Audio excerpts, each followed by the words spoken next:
ध्यान दीजिए, बहुत सारे काउंटर्स आपको अब डबल डिजिट गेन्स देते हुए दिख रहे हैं, एंसिलरी स्पेस में भी और ऑटो फ्रंटलाइन काउंटर्स में भी। यहां पर जरा एक सोच की आपको जरूरत है कि इस मोमेंटम को चेस करें ना करें, और अगर करें भी तो कौन से क्वालिटी स्टॉक्स होंगे।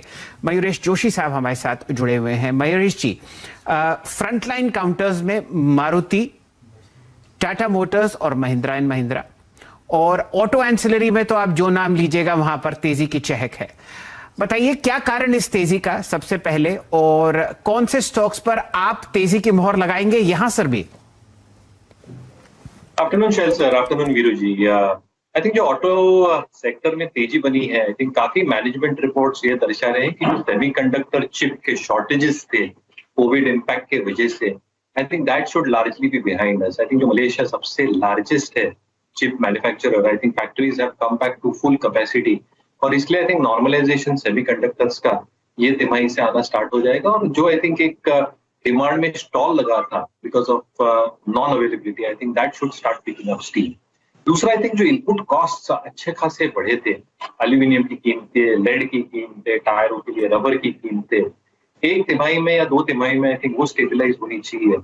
And because of that I think जो इनपुट कॉस्ट इन्फ्लेशन मार्जिन को इरोड करता है, अगले वित्त वर्ष से दिखेगा नहीं। And as demand comes back strongly, पूरी की पूरी लेवरेज सेक्टर पे प्रभावी हो सकती है। तो बिल्कुल I think Maruti, Tata motors, M के नतीजे भी अच्छे थे, गाइडेंस अच्छा दिया है, तो आई थिंक ये मोमेंटम ये स्टॉक्स पे जरूर रहेगा। थैंक्स एंसिलरी स्टॉक्स में I think Minda industries my all time favourite, that should continue doing well in my opinion. और एक stock I think Mahindra CI, इस पे भी ध्यान दिया जा सकता है। आई थिंक नंबर्स बहुत अच्छे थे महिंद्रा सीआई के। दूसरा, मैनेजमेंट ने जो इंडिकेशन दिया है कि जो अमेरिकी धंधा है वो बहुत अच्छी तरह से ग्रो होगा। In fact it is one of 20 million euro contract है ईवी ट्रांजिशन के लिए, और जो कंपोनेंट्स होते हैं ड्राइव लाइन के, जो पावर ट्रेन को आई थिंक सपोर्ट करते हैं, इसके लिए आई थिंक जबरदस्त तरीके से एक बढ़ावा मिलेगा टॉप लाइन पे और ईबिटा पे। केपेक्स जो कर रहे हैं नए प्लांट्स पे और EV technology, specifically aluminium technology in terms of forging business, ये आरओई को आई थिंक अच्छा खासा सपोर्ट देना चाहिए। एंड एक्सपोर्ट्स मैनेजमेंट की इच्छा ये है कि 20% अगले एक वर्ष में जाए, और इसलिए आई थिंक जो इंडियन पीबीटी शेयर है, because of increase in OEM and replacement business, improvement in margin and improvement in bottom line growth, Mahindra CI, और जो सुबह का मेरा स्टॉक भी था एलगी इक्विपमेंट, जो ऑटो कंपोनेंट पे भी एयर कंप्रेसर नहीं है, ये चुनिंदा कुछ स्टॉक्स आप बिल्कुल देख सकते। एक टेक्निकली बहुत बड़े ब्रेकआउट के चांसेस यहां पर हैं। मयूरेश, आपकी राय क्या होगी मारुति पर? कैसे अप्रोच करेंगे आप इस स्टॉक को 8,087 पर? नहीं, तो आई थिंक ये सारे पॉजिटिव न्यूज फ्लो की वजह से I think Maruti is also reacting, and obviously I think largest player है वीरू जी आज के तारीख में भी।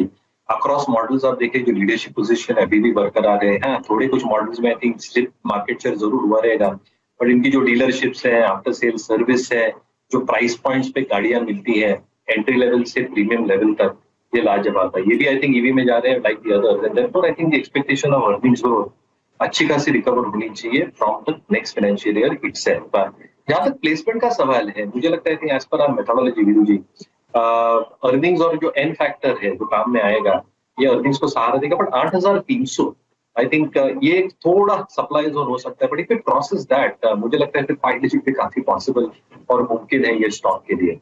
तो थोड़ा आई थिंक सप्लाई जोन हो सकता है 8,300 तक, बट 8,300 अगर ये पिवट क्रॉस करता है एज पर आवर मेथोडोलॉजी, और अगर प्राइस स्ट्रेंथ इसके ऊपर रहती है, मुझे लगता है 5 डिजिट में मुमकिन होंगे अगले 1 से 2 वर्ष।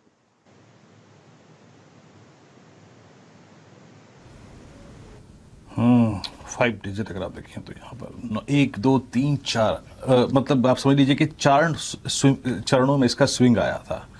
पहला अगर आप देखें तो स्विंग शुरू हुआ था सितंबर के महीने में, सेकंड अगर आप देखें अक्टूबर के महीने में, थर्ड अक्टूबर लास्ट में, और ये जो चौथा स्विंग है इसका, ये इसका स्ट्रॉन्ग वॉल्यूम के साथ करीब करीब आप समझ लीजिएगा कि पूरे नवंबर के हाईज और लोज को जो है कवर कर रहा है, और जाके हाईएस्ट ट्रैजेक्टरी में जाके प्लेस कर दे रहा है। Maruti at day high, Maruti अगर आप देखें तो ऑलमोस्ट एट आप कह सकते हैं कि ये CY21 के हाईएस्ट क्लस्टर पे जाने की अब कोशिश करता हुआ। CY21 का जो इसका हाईएस्ट लेवल है वो है करीब करीब 8250 के आसपास। टाटा मोटर्स में अगर आप देखें सडनली एक स्पाइक आया है और स्टॉक डे हाई की ट्रैजेक्टरी में।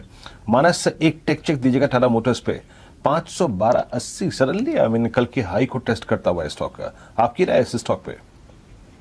बिल्कुल, देखिए राय तो पॉजिटिव ही है टाटा मोटर्स पर, काफी समय से मैं इसको मेंशन कर रहा हूं और उसका रीजन ये है कि देखिए कंसोलिडेशन का पैटर्न जरूर है लेकिन अंडरटोन बहुत बुलिश बना हुआ है और ऊपर की तरफ के ब्रेकआउट का इंतजार है केवल। तो मेरा समझना है कि बिल्कुल बने रहिए। 20 डे मूविंग एवरेज करीब 482 के आसपास है, उसके नीचे आपको स्टॉप लॉस रखना है। 525 के ऊपर निकलेगा तो 575 और 585 के स्तर जरूर देखने को मिलेंगे। आपकी राय कविता जी, ऑटो में कोई स्टॉक जो कि आपको इंप्रेस कर रहा हो, जहां पर आप लॉन्ग जाने की कोशिश करेंगे? कविता जी। यस वीरेंद्र जी, सो टाटा मोटर्स एग्जैक्टली रडार पर है। 513 के लेवल पर फिलहाल है। मुझे लग रहा है ये मूव एक्सटेंड होता हुआ दिखेगा 518 एंड 520 के लेवल्स की तरफ। One can make stop loss of 510 और टाटा मोटर्स को बाय करना चाहिए। चलिए, ये रणनीति आपके सामने आपको देश की सबसे बड़ी कमर्शियल व्हीकल कंपनी पर आती हुई दिख रही है। टाटा मोटर्स फिलहाल जो आपके सामने ट्रेड करता हुआ दिख रहा है 1.5% ऊपर। यहाँ पर आप लॉट साइज देख रहे हैं 2850 और एफएनओ में ओपन इंटरेस्ट फिलहाल फ्लैट। गौरांग शाह साहब को जोड़ते हैं। गौरांग जी, बाजार सेटल होता हुआ अब 15 मिनट हमारे सामने हो चुके हैं। निफ्टी लगभग समझिए -18 -30 की रेंज में चलता हुआ। कुछ पसंद आता हुआ आपको इन टिमटिमाते हुए प्राइसेस में? तो ऑटो क्षेत्र का पुनर्जन्म हुआ, वैसी टिप्पणी हमने शुरुआत में की थी जब एस्कॉर्ट्स के बारे में वीरेंद्र ने हमसे सवाल पूछा था। और मेरे ख्याल से एमएनएम के नतीजे जब आए थे शैल जी, तब मैं आपसे जुड़ा था। तो अगर ऑटो क्षेत्र को ही ध्यान में रखना है आपको, क्योंकि काफी कुछ चहकता हुआ नजर आता है ये क्षेत्र, तो एमएनएम पर मेरी नजर रहेगी और हमें लग रहा है कि करीबन 1000 के ऊपर बहुत जल्द आपको जाता हुआ दिखेगा। ये रणनीति एमएनएम पर सेट करते हुए दिख रहे हैं हमारे मित्र गौरांग शाह साहब। ध्यान दीजिए, यहाँ पर नतीजे बहुत ही शानदार थे। 875 से जो रिवर्सल ट्रेड स्विंग की तरफ चल रहा है 937 प्राइस। राजेश सतपति साहब के पास एक बढ़िया कॉल है जो वो आपके सामने स्क्रीन पर प्रस्तुत करेंगे। राजेश, आज ऑटो की स्ट्रेंथ को आपने कैसे प्ले किया ड्यूरिंग द डे? क्लाइंट्स को क्या सजेशंस दिए गए हैं? और डिलीवरी बेस्ड बाइंग अगर कहीं करनी हो तो आप लोगों ने क्या सजेस्ट किया अपने क्लाइंट्स को, क्या चीज करना चाहिए इस वक्त? सो वीरेंद्र जी, बिल्कुल देखिए ऑटो एंसिलरी स्टॉक्स में हम लोगों ने बाय यहाँ पे इनिशिएट किए हैं। टाटा मोटर, महिंद्रा एंड महिंद्रा, मारुति, ये तीनों स्टॉक्स पे हम लोगों ने बाय आज यहाँ पे इनिशिएट किया। इवन ऑटो एंसिलरी स्पेस में भी हमने बाय यहाँ पे इनिशिएट किया।